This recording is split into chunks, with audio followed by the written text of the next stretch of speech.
on the podcast today, we've got Sandy Rustin, who is someone I've known for many, many years. We go way back to high school time, and I'm so excited to have her on this show. So welcome, Sandy.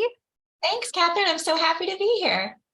So I was really excited to bring you on the podcast because I love what you're doing with your career. I think it's so creative and so inspiring to not only just actors, but just creatives in general and women, and how you're really a pioneer and paving your way and creating your career by your design. So do you want to start with just telling our listeners a little bit about who you are and what you do?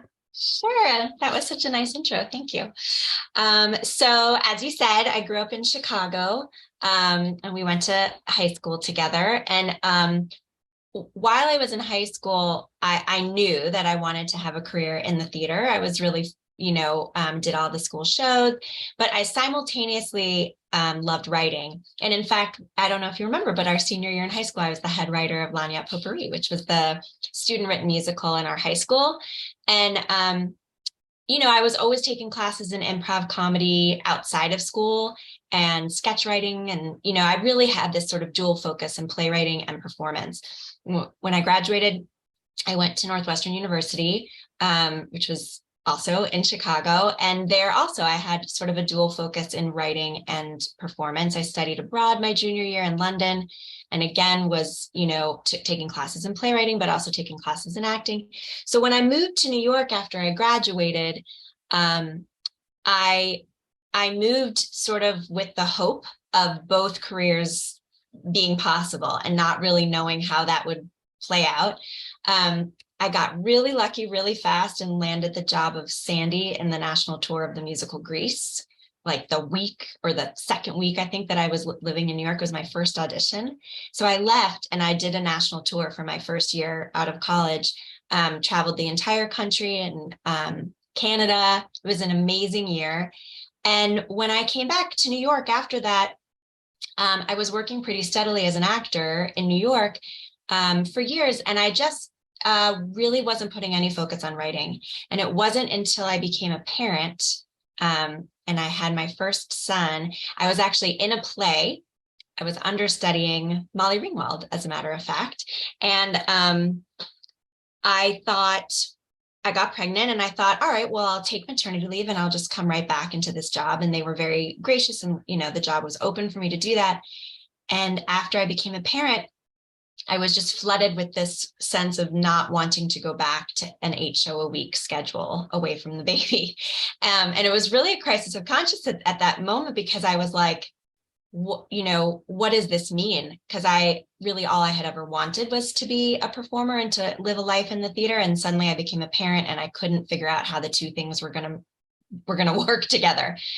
So that first year of being a mom was a little bit scary, because I loved being a parent, but I didn't understand how I was going to be able to make it work with a life in the theater. And during that first year, I started writing again, just for fun, to sort of scratch that itch of needing to be creative. And I started taking classes again at Upright Citizens Brigade, which is an improv comedy place in New York City that Amy Poehler started with some friends back in the day. And I was writing a lot of stuff about being a young mom. All the sketches I was writing were just, sort of what I knew at that time. And I had a great teacher who was very encouraging and said, nobody's really writing about this right now. Go for it. And so by the time my son was 1.5 or 2, I had my first show, which was called Rated P for Parenthood.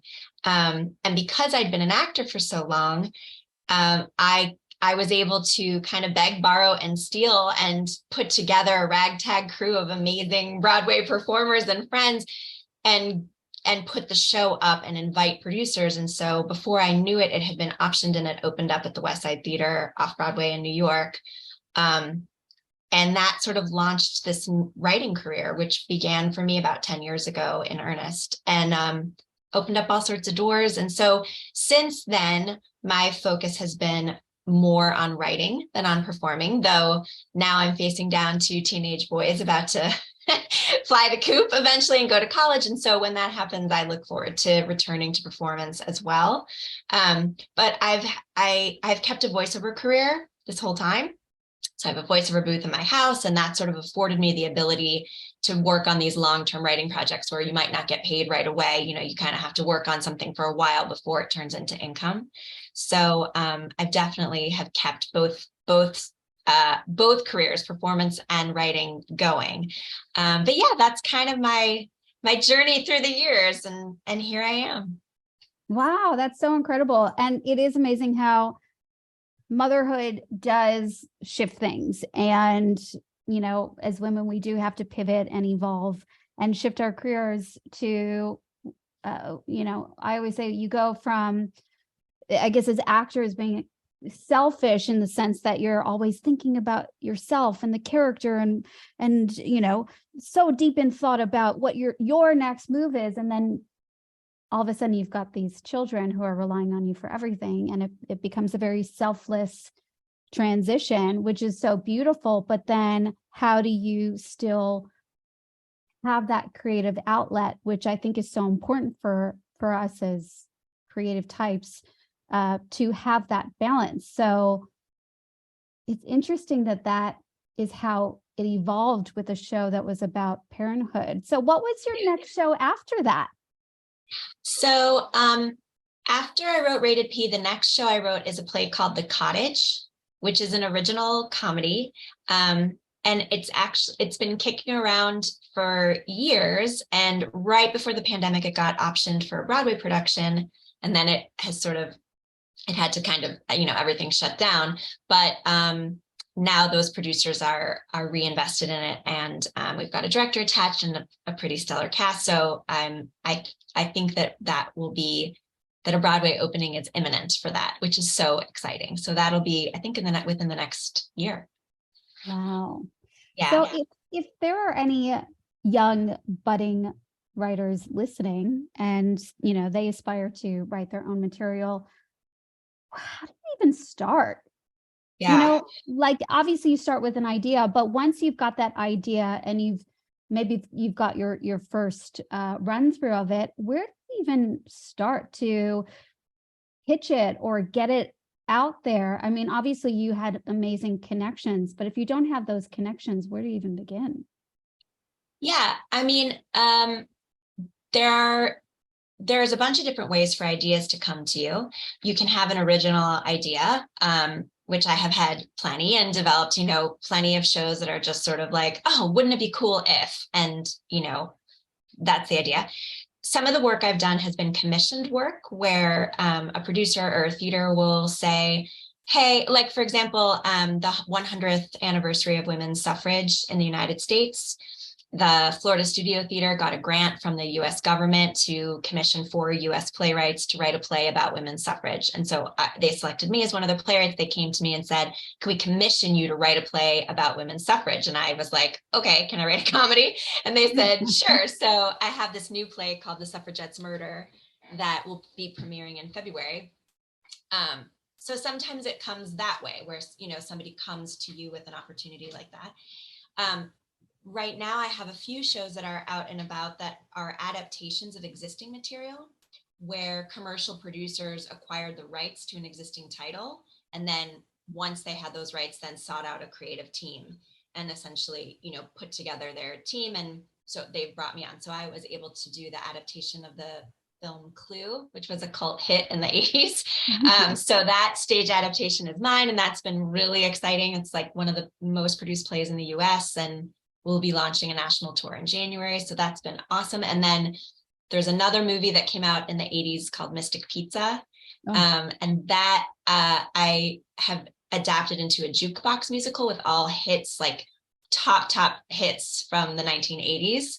And that's really fun. So we've had a few regional productions of that, and that also will launch a national tour a year from now.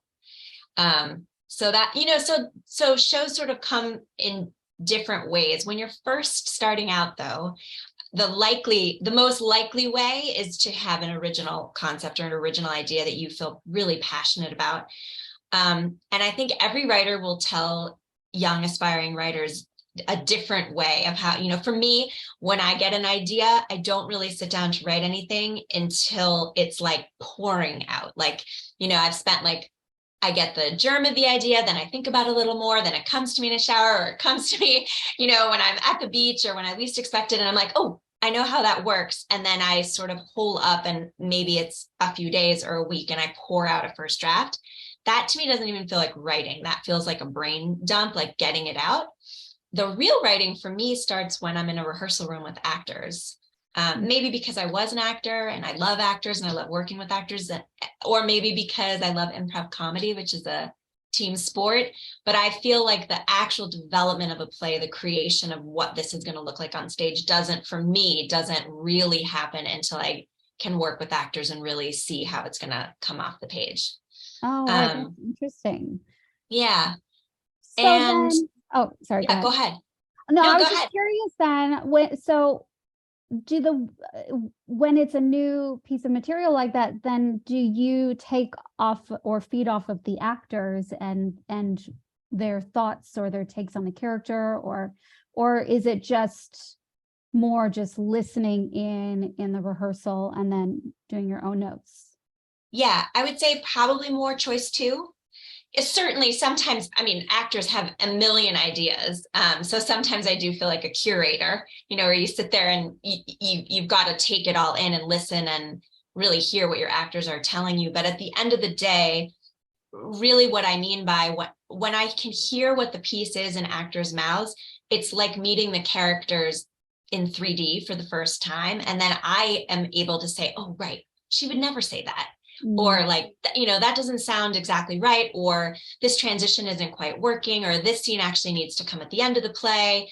I can suddenly hear it, because when I'm writing by myself, I play all the characters myself, like I let them all come to life myself. But it isn't really until I get to work with a director and actors and designers too, like on Clue, understanding how the set was going to function.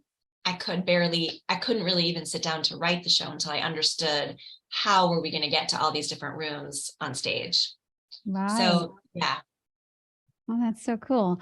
And so have you noticed then that your voice has changed over the years in writing to, when you were a younger writer to where you are now? Have you seen an evolution? Sure. I think when you're a writer, whatever you're writing reflects who you are in that moment. So as a human, you're evolving on the daily. So I'm sure that the work that I'm working on now has a more mature voice than it did when I was in my 20s. And I think that that's part of what's fun about it. It's a living, breathing art form. It moves with you. So if I were to set out to write a musical about parenthood now, it would look quite different than it did when I first started writing it 17 or 15 years ago, when I had a 2-year-old. So yeah, I just think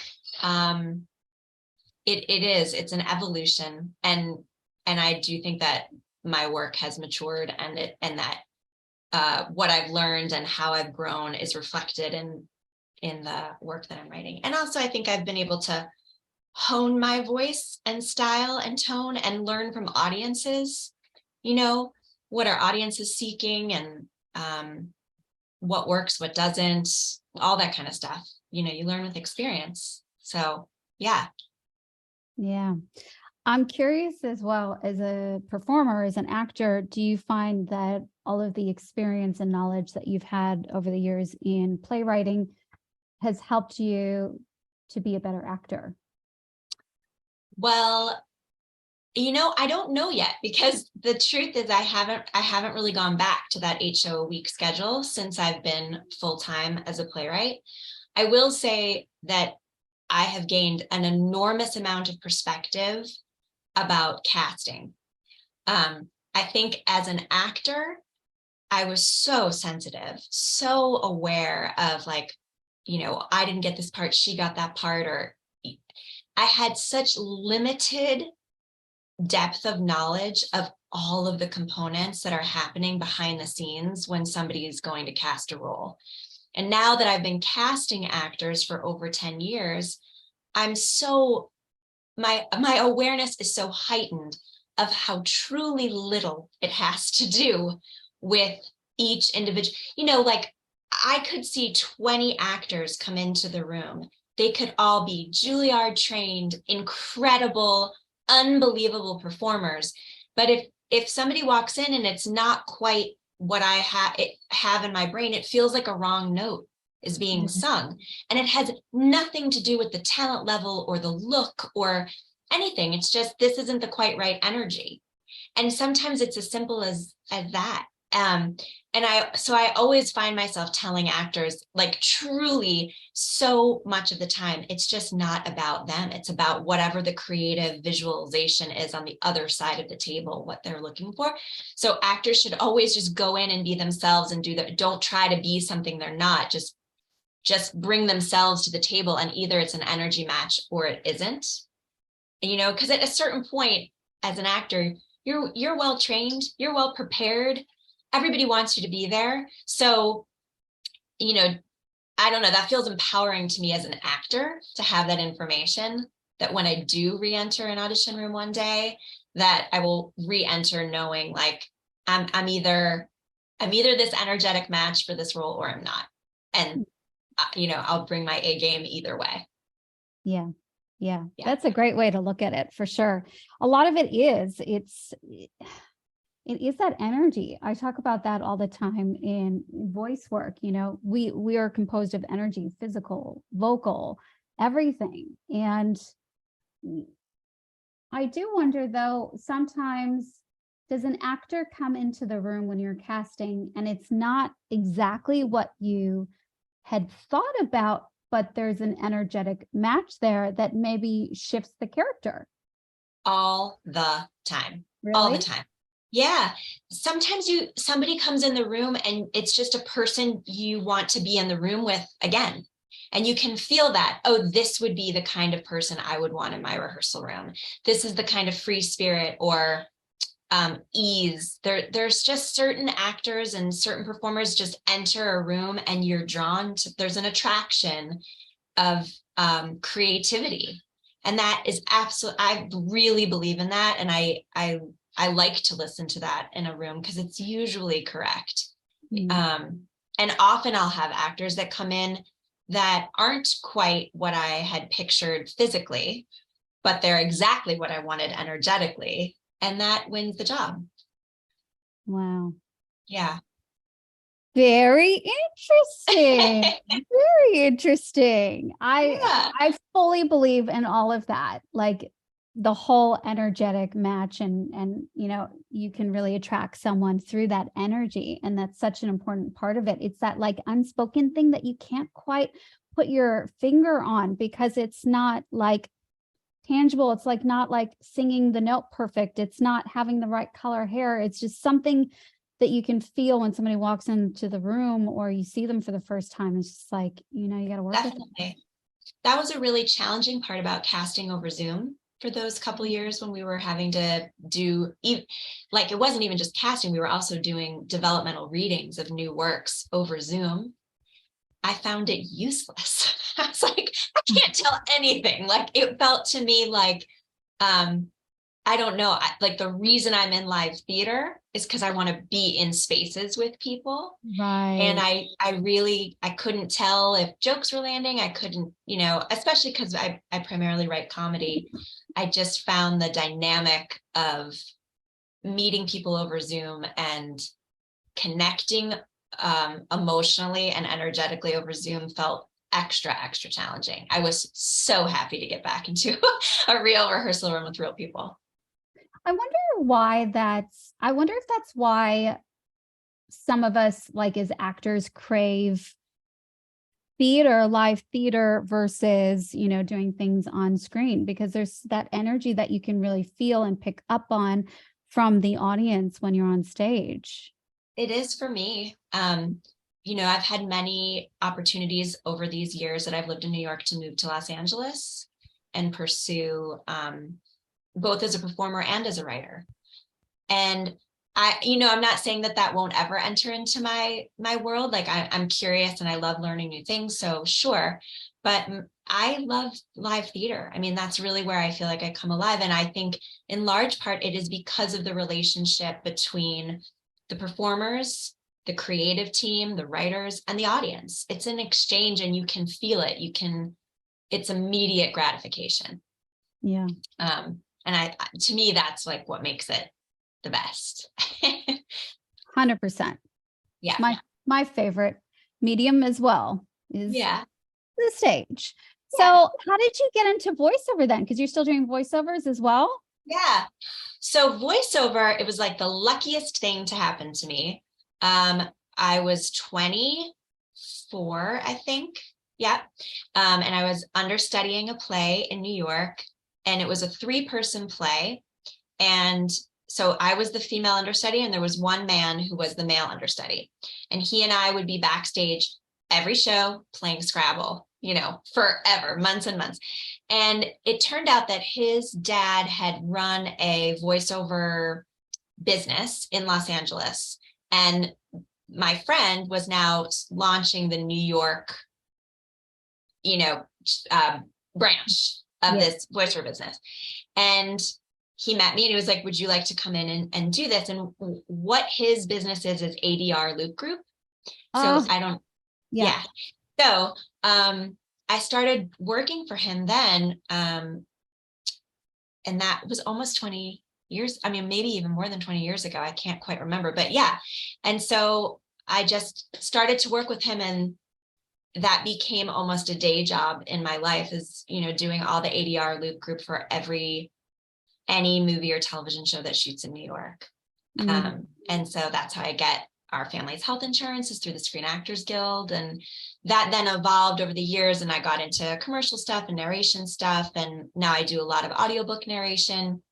During the pandemic, it was particularly wonderful when everything shut down and I had a booth in my house. I was able to record books the whole time. And, that when there was no theater, so that was really a saving grace. So I continue to do it. It's, sometimes I'm not available for every job that comes my way, but when I am, I love it. So that's been a great, if you're going to have a day job, it's great, it's been really awesome. And it's my little world of voiceover is this sort of tiny niche in New York. So I feel very lucky and fortunate to really have fallen into it when I was so young. Yeah. It's a great part of the industry to be a part of. I actually just recorded my very first audiobook earlier this week, and I've been doing voiceover probably as long as you. I think like a good 22 years or so, and it's the first time I've ever done an audiobook. How did it go for you? It went really well. It was actually, speaking of energy, it was a book that was about energy. Basically, it's a book called Chase You.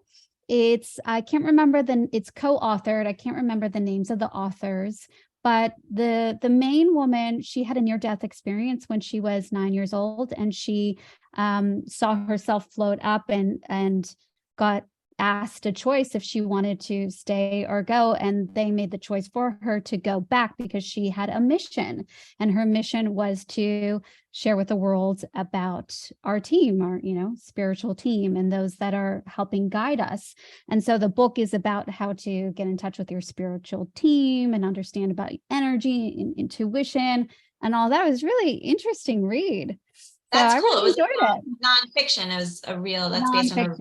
Yeah. Cool. Yeah. That's awesome. Yeah. So it's super fun. Yeah. But really interesting though, working in a longer format voiceover, because, I'm so used to doing little 30-second ads and just real short things. So that was a marathon.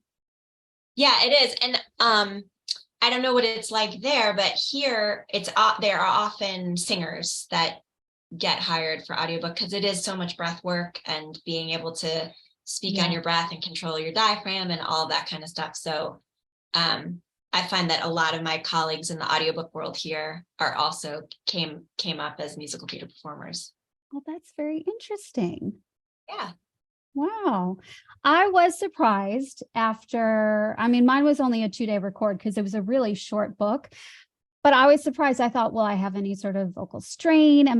Is my voice going to feel tired? And I was totally fine. That's good. I was really That surprised. means you're breathing really correctly. I got some good breath support. That's good. Yeah. Yeah. That's great. So how do you balance it all then? Like with, because you've got 2 kids, right? Yep, I have 2 boys. Well, here, I'll show you. This is my list. I have a weekly focus list of all the different projects that are currently going. And it is really like it's a priority game. So I every morning I'm pretty disciplined. I have work hours Monday through Friday. I'm at work from 10 until usually 3. And then when my boys get home from school, we have some after school stuff, dinner, whatever. And then I'm usually back at work for a few hours after dinner. And that's what I like about it, is it's never the same. Like yesterday, I had a whole schedule planned, and then all of a sudden one of my shows needed new materials for a licensing company. And so everything sort of went out the window of my plan, and I had to reprioritize and focus on that. But I try to have a daily plan depending on when deadlines are happening, and then sometimes the hardest time is when there are no deadlines and it's like, all right, got to come up, like it's time for a new idea. It's time for a new project. Like while I have this 2-week stretch before this other thing starts rehearsals, how can I best use this time to be generating new content all the time? So yeah, it is a game of discipline for sure. And sometimes I'm better at it than others, but yeah, I definitely treat it like a job. Like this is my job and I go to work. That's so good. And do you so when you're creating content, whatever that might be, or you've got content ideas, is that a specific part of the day that you allocate, or like you say, okay, once a week, I'm going to allow this time for me to think about being creative? Yeah, I know it would probably be great if I could say yes, but it's just not. It's really willy-nilly. It's like, ooh, Tuesday, I don't have any meetings in the city. I don't have any phone calls scheduled. The kids won't need me till 4:00. Nobody talk to me. I'll be in my office from 10 to 4. It's that kind of, it's hit or miss. It's like when I find pockets and windows of time. Often I get a lot of work done in the summer. My kids go to sleepaway camp for a month in July. I take some vacation. I always find that I'm so much more productive in times after I've taken a break. Yeah. So as soon as I start to feel like squirrely, that is a message that I've learned to listen to. Like, don't force it. Yeah. Go to the beach. Even where I live just outside of New York City and in New Jersey, and it's an hour drive to the coast. Even in the winter, even when it's freezing cold, like just a day at the beach, just seeing the beach for me is like, okay, I can reground and come back and find sort of more creative juice. Yeah, but I don't push it when I hit exhaustion. I've learned to take a break. I always come back infinitely more productive. Yeah, because there's bound to be a lot more hustle and bustle where you are situated, right? Versus where I am. And yeah, so there could be that potential for burnout and overworking yourself and just wearing too many hats and doing too many things. So do you ever find yourself getting to that point? Yeah, it's interesting. The bulk of my professional life as a writer is a solo sport. I'm home. I'm at my home office. I'm working here. I'm in my house. I can make myself lunch. Like most of the time I have this very cushy sort of make my own schedule. When something goes into rehearsals and I'm in the city every day, sometimes I have to get in for early meetings. So maybe I'm then start to be up at 5 a.m, in the city by 8, maybe 9. I'm in all day till 6. Then maybe there's a dinner meeting. I don't get home until 9 or 10 and then do it all again while simultaneously managing whatever other projects and balls are in the air, plus 2 kids and whatever else is happening. When I move into that zone where I'm in active rehearsal, that's when it gets hairy. Mm. And it can start to feel like, whoa, whoa, whoa, whoa, whoa. And then like, when that's happening, you're in rehearsal 6 days a week, you finally get your day off on Monday, and then you're grocery shopping and doing all the laundry and, just all the stuff that you didn't have time to do over the course of the week. And I have an awesome partner in my husband who picks up slack when needed, but it's just a lot for both of us. So in those times when it goes full speed into rehearsal mode, whether it's in a studio in New York, or if I'm in a theater out of town, or into a tech rehearsal situation, that's when it gets intense. And I can start to feel like, oh no. But I'm getting better at learning how to set limits with myself, and to also to like block out that time. So I'm just doing one thing, to say Yeah. like, okay, I'm going to need these 3 weeks. And in that 3-week period, I'm not available for outside conversations. I'm just focused on this one show. And since I've started to do that and create more boundaries, it's been much more manageable. All right. For those that are joining us on the podcast, this is the joys of, rolling with whatever comes your way. So we just had this beautiful Zoom glitch. I'm now on a new computer. Sandy is in her voiceover booth, and we've made it happen, pivoting as we need to pivot sometimes in our careers in a podcast. So here we are. We made And it work. yeah. And now I get to see your voiceover booth, which is very yeah. nice. I like it. Very Thank nice. you. Now, is that behind you? What's the blue? This is a piano blanket. That's what I was thinking, like a moving blanket. Yeah. Exactly. Yeah. So is it like, is it its own, is it enclosed within a room? Is it like a room within a room, or is it a room that you've made into? Yeah, a room is generous, Catherine. This is the closet of what was our nursery. It's now my husband's office, but the closet is here I am. It's literally, I'm in a closet. Yeah, that's what I use as well. We've got this very long wardrobe closet. And so I use one section is my little voiceover booth. That's all you need. That's all you need. Yeah. Cozy. Yeah. Yeah, it looks great.